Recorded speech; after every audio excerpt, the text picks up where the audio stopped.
story about a brutal series of murders, carried out by a masked assailant in Texarkana in 1946. The killer stalked young couples seeking privacy in isolated areas, where their screams for help would go unanswered. He became known as the Phantom Killer, but to this day, his identity remains a haunting mystery. In 1976, a film titled The Town That Dreaded Sundown, inspired by these gruesome events, was released. Every Halloween, this film is screened in Texarkana as an eerie tribute to the Phantom's lasting legacy of death and blood. Jamie starts to feel increasingly uneasy. Corey notices her discomfort, and suggests they leave if she wants, to which she agrees without hesitation. Shortly after, the two pull up at a secluded park, and begin talking about their future plans, and the colleges they applied to. One thing leads to another, and they start passionately kissing in the car. Suddenly, Jamie is startled when she spots someone lurking by the bushes, staring at them with a cloth mask covering his face. Corey immediately locks all the car doors, and says it's probably just a peeping Tom, and that he won't do anything. The masked man soon disappears. But as the two proceed to leave, Get out of the car.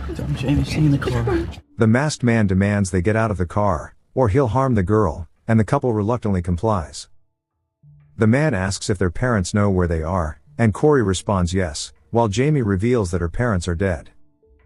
The masked man then orders Corey to take off his pants and lie face down on the ground.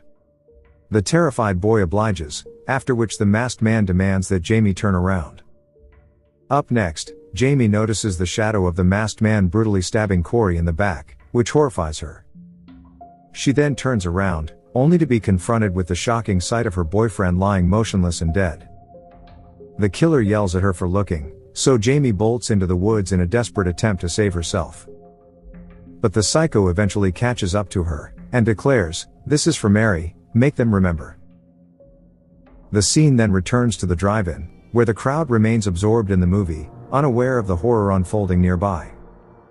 Moments later, a shaken and bloodied Jamie emerges from the woods, before collapsing in front of the audience, so the panicked crowd quickly calls 911. The next morning, Jamie lies in a hospital bed when the local sheriff arrives to take her statement, accompanied by deputies Foster and Tillman. Jamie describes in detail the terrifying events of the previous night, so the sheriff suggests stationing an officer outside her house, which Foster offers to do. The sheriff also asks Jamie not to speak to the press for now, because it could cause widespread panic among the townspeople. Later at home, Jamie and her grandmother watch TV, where news of the previous night's incident is already all over the screen. After crying in the bathtub for a while, Jamie begins researching online about Mary, and discovers that she was the first victim of the Phantom Killer. The scene then cuts to a few days later, where a woman is seen arriving at an airport to meet her soldier boyfriend. The two are visibly excited to reunite and quickly head to a motel to make love. Afterward, the man steps out to get snacks from the vending machine, while the woman prepares a ring to surprise him when he returns. Just then, she hears noises outside the window. And then suddenly,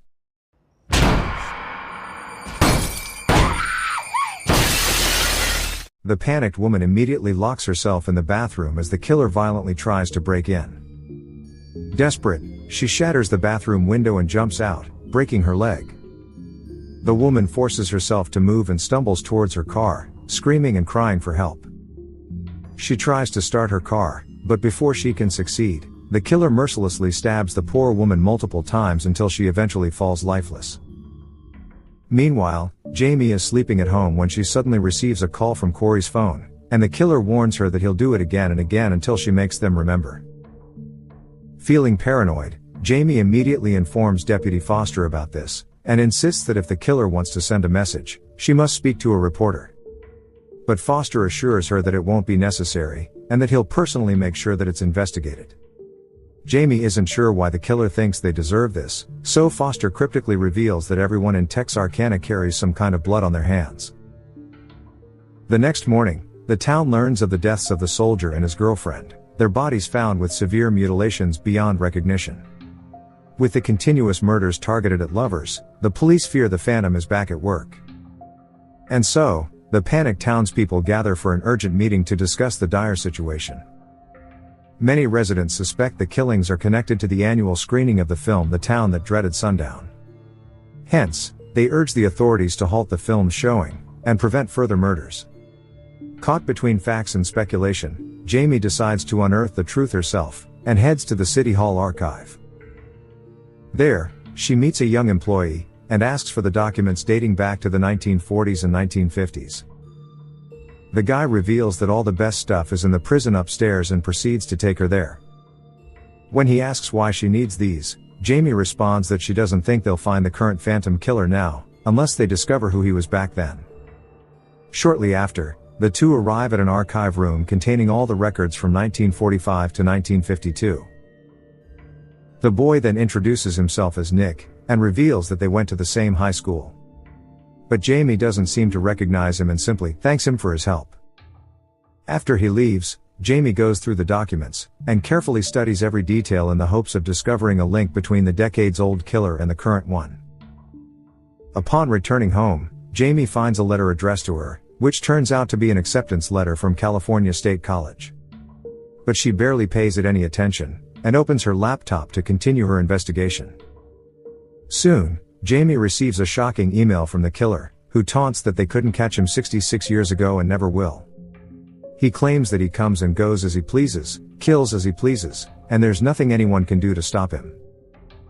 Horrified, Jamie immediately rushes to the police station to inform the officers. Tillman brushes it off, claiming it could be a prank email, but the lead investigator insists they still need to look into it, and urges Jamie to share whatever she knows.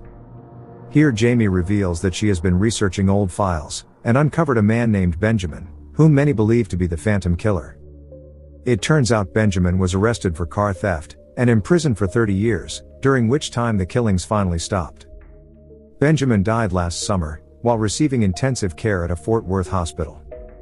Jamie says she spoke with a nurse, who mentioned that Benjamin was often visited by a young man believed to be his son.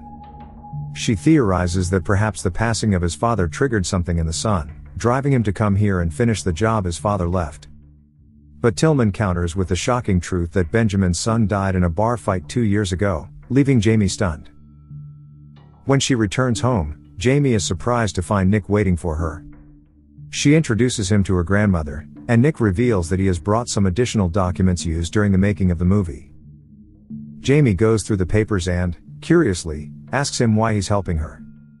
Nick then admits that he always wanted to talk to her back in school, but never thought he'd get very far. He mentions that there is a vigil tonight at their school for the recent victims, and invites Jamie to attend. In the evening, the two arrive at their school, where a crowd has gathered with candles to pay their respects to the deceased. Jamie's eyes fall on Corey's picture. They spot the Phantom Killer, so Johnny jumps out of the car and escapes while Roy tries to drive away but crashes.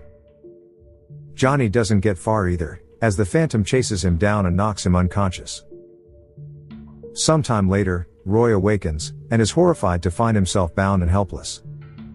Nearby, a bloodied Johnny crawls desperately across the ground, right before the Phantom shoots him to death. The psycho then straps a knife to a trombone, and kills Roy by plunging it repeatedly into him, accurately reenacting a horrifying scene from the infamous movie. The next morning, Jamie speaks with Deputy Foster, and asks about the boy who was shot the night before. He explains that the teenager had dressed up as the Phantom, and was trying to get deliberately shot, meaning he wasn't the real killer. Even worse, Foster adds to Jamie's distress by revealing that 2 more lives were claimed by the psycho last night. The news hits Jamie hard, as it means that the killer is still out there. The scene then cuts to a few days later, when Nick meets Jamie, and tells her he has found a man named Charles, whose late father directed the infamous movie. Since Charles still lives in this town, the two decide to visit him in hopes of uncovering some clues. Elsewhere, Deputy Tillman arrives at a local bar, where he strikes up a conversation with a woman, and decides to take her home. Later, they're enjoying themselves at his place, but the fun is cut short when someone suddenly shoots Tillman in the eye. It turns out to be none other than the Phantom, so the poor woman screams in terror as she runs out of the house while being chased. She runs into a vast field, where the killer ends up losing track of her. But moments later, she stumbles upon a scarecrow dressed like the Phantom, causing her to scream. This gives away her location, and the madman brutally slashes her to death. The next morning, a local resident discovers her lifeless body hanging as a scarecrow, which leaves him gripped with fear. On the other hand, Nick and Jamie meet Charles, who reveals that Benjamin was not the phantom killer, and was just a scapegoat to cover up police incompetence. He then tells them about a man named Hank McCready, who was found dead on railroad tracks. Initially, the police believed Hank was the phantom who had taken his own life. But when his wife insisted on an autopsy, it was revealed that he had been stabbed multiple times. It turns out that his wife's name was Mary, which astounds Jamie. Charles thus theorizes that Hank was the last victim of the phantom killer, as a final goodbye before he moved to California. However, the Arkansas police framed Hank as the phantom anyway, while the Texas police framed Benjamin. This left Mary distraught, believing that the town had done an injustice to her husband, and fueling her desire for revenge. Charles confidently claims that the current phantom killer is Hank's grandson, who is still alive, and seeking revenge for the wrongs done to his family. He reveals that he visited Mary before she died, and she whispered to him that her grandson would make Texarkana pay for its sins. Upon hearing this, the duo is shocked because Hank's name is not mentioned anywhere in the documents. Nick thinks it's all made up nonsense, but Jamie believes it could be true since the killer mentioned Mary when she last saw him. When Jamie returns home, she finds her grandma upset, as it turns out the old woman discovered her college acceptance letter. She is worried that Jamie is ruining her life by becoming too involved in the phantom investigation. Grandma thus urges Jamie to pack her things, and insists that they will leave this town before daybreak. Later, Nick learns that Jamie is leaving town and immediately arrives to see her. They decide to make their final moments unforgettable and end up making love that night. Afterwards, they say a heartfelt goodbye before Nick steps out of the house. But he doesn't get far.